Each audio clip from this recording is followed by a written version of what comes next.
A computer game called Hawker vs. City Administration became popular all over the internet in the summer of 2010.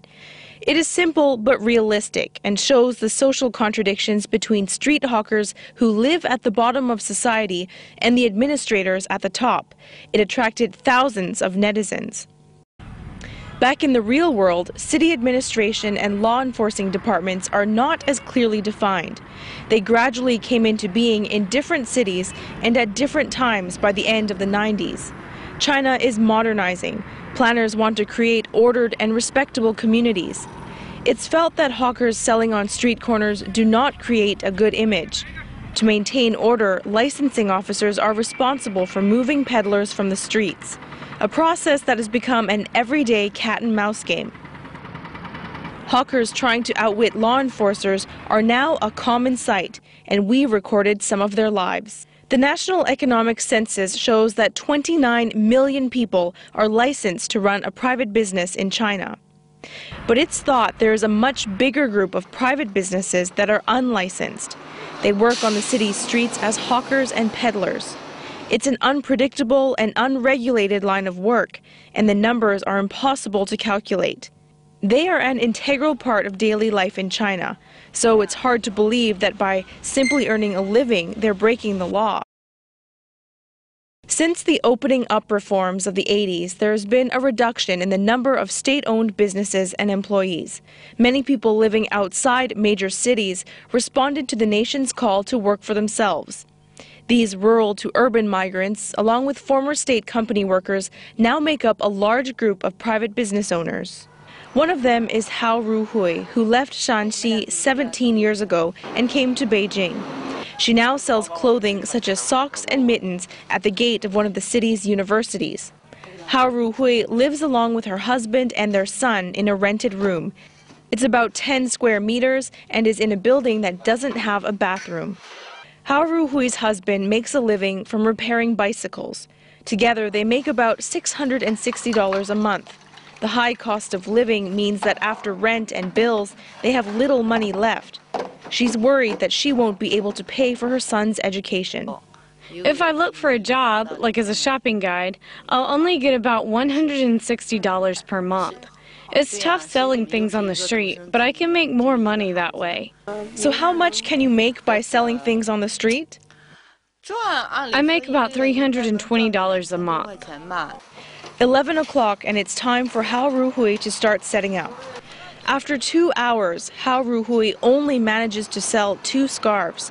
She may have made no more than $3. At the same time, other street hawkers also pack up and leave. Every day I'll go out selling for 2 hours in the afternoon, and then in the evenings between 4 and 7. Then it's back home for something to eat, and I'll go out to sell again until 10 or 11 at night. Why do you choose these times to sell? I'm scared that I'll get caught. Those are the times officers from the city administration have their break, so it's less dangerous. So do you need to watch out for the officers? Absolutely. You have to look around every second and be alert. If you see them driving towards you, you better run.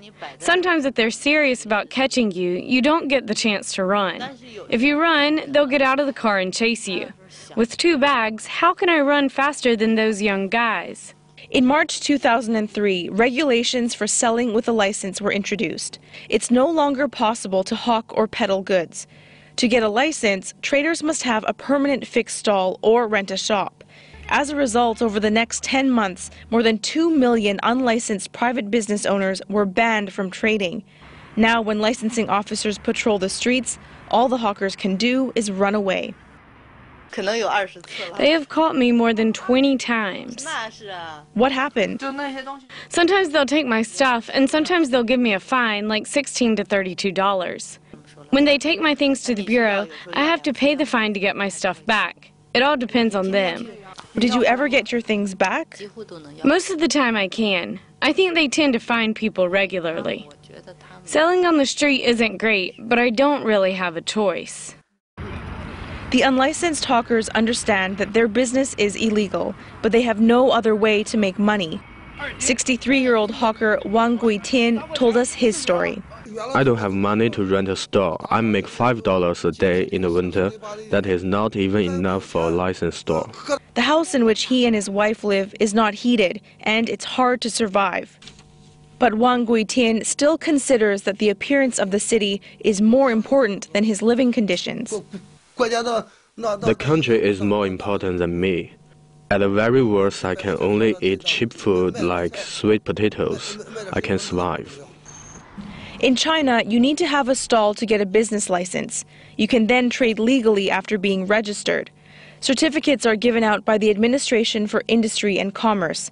However, for the hawkers on the street, it's not always easy to become a legal trader. Zhang Chunlan has been in Beijing for more than 10 years. She told us about her experiences. Once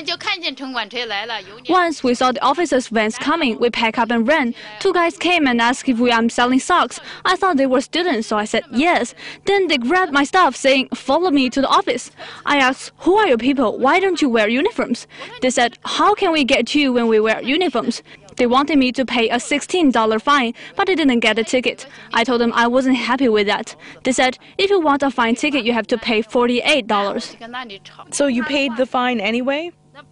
Yes, this is the only way I could get my stuff back. Otherwise, I would have lost half a month's money. Also, there are hawkers everywhere these days. It's difficult to make a good living. Zhang Chunlan and her husband have been paying her two sons' university fees. She says she's been ill through overwork and as a result is losing her hearing. We have to shout and repeat our questions several times. She needs $5,000 every year to get her children through university. To look after Zhang, her husband helps her with the business during his free time. When I first came to Beijing, I was selling boxed lunches at a construction site where my husband worked. Then for about 9 years, I worked in various neighborhoods selling toilet paper. I managed to save some money back then. If it was not for that money, we would barely be able to live here anymore. We can't make enough money for our son's education. Did you go and see a doctor about your ears? Yes, I did. The doctor said it was because I had been overworking. He said I needed surgery along with 3 months of rest after the operation. I can't do that now. Now both of my sons are in university. I don't have enough time or money. Most of the hawkers are struggling to live, and they don't have protection in law. It can be argued that this way of running China's cities sets limits on their right to survive and does not consider their financial situation. It seems that throughout history, there have always been disadvantaged groups in society. The hawkers are just trying to survive. In developed countries, they can obtain a license to sell on the street. Why aren't they allowed to in a developing country like China? As long as we have local laws so that during certain periods hawkers don't obstruct traffic, I don't think there's a problem. Simplistic and rough rules aren't just harming hawkers. Public administrators have an image that could be severely damaged. In Beijing, the Gao brothers created a series of sensational artworks expressing their opinions about the city's administrators. We did a series of not only paintings but sculptures as well. They were about city administrators and based on what we've seen and read in the news. I think it's more touching we make sculptures. I think it's a way for people who care about this matter to express their anger. Because constantly we see officers from the city administration breaking the rules despite knowing the law. It's unbearable the way they treat hawkers on the street. The private business economy has gone through 60 years of ups and downs. It's never been paid enough attention.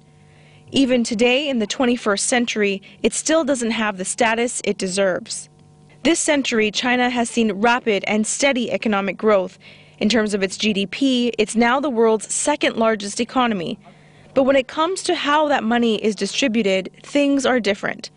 The per capita GDP figures are a more accurate measure of individual citizens' wealth. And according to the IMF, China is ranked 93rd in the world.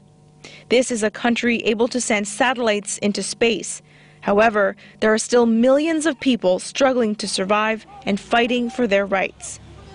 The future of this country is bound up with millions who haven't been given an equal opportunity to live.